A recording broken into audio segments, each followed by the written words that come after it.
తెలంగాణ అభివృద్ధికి కేంద్ర ప్రభుత్వం అడ్డుపడుతోందని ఖమ్మం జిల్లాకు రాజ్యసభ సీట్లు ఇచ్చిన మహనీయుడు కేసీఆర్ అని మంత్రి పువ్వాడ అజయ్ కుమార్ కొనియాడారు. ఖమ్మం జిల్లాకు చెందిన 2 రాజ్యసభ సభ్యులకు సత్తుపల్లి ఎమ్మెల్యే సండ్ర వెంకట వీరయ్య ఆధ్వర్యంలో ఘనంగా తల్లాడ నుండి సత్తుపల్లి వరకు బైకు ర్యాలీతో స్వాగతం పలికారు. మంచి నైతిక విలువలు నేర్పండి, మోరల్ వాల్యూస్ నేర్పండి, సామాజిక దృక్పథాలు నేర్పండి. మీరు వాళ్ళ పెద్ద అయిన తర్వాత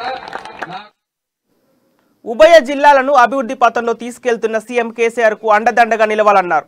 10 నియోజకవర్గాల్లోనూ బీజేపీకి డిపాజిట్లు కూడా రావని జోస్యం తెలిపారు. 2014, 2018లో టీఆర్ఎస్ కు 1 స్థానమే దక్కిందని, రాబోయే ఎన్నికల్లో 10 స్థానాలు గెలిచేందుకు కలిసికట్టుగా పనిచేయాలని మంత్రి సూచించారు. సీతారామ ప్రాజెక్టు పూర్తయితే ఉభయ జిల్లాలు సస్యశ్యామలమవుతాయని తెలిపారు.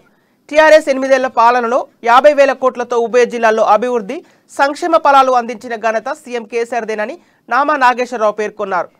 రైతు పండించిన పంట ఉత్పత్తులను కొనలేని అసమర్థ ప్రభుత్వం కేంద్రంలో ఉందని నామా విమర్శించారు.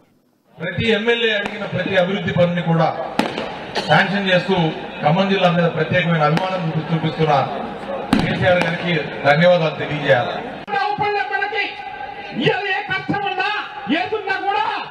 ప్రజలలో ఉన్నది టీఆర్ఎస్ పార్టీ నాయకులు.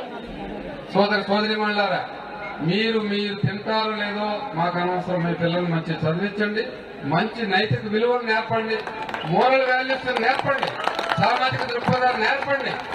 మీరు వాళ్ళ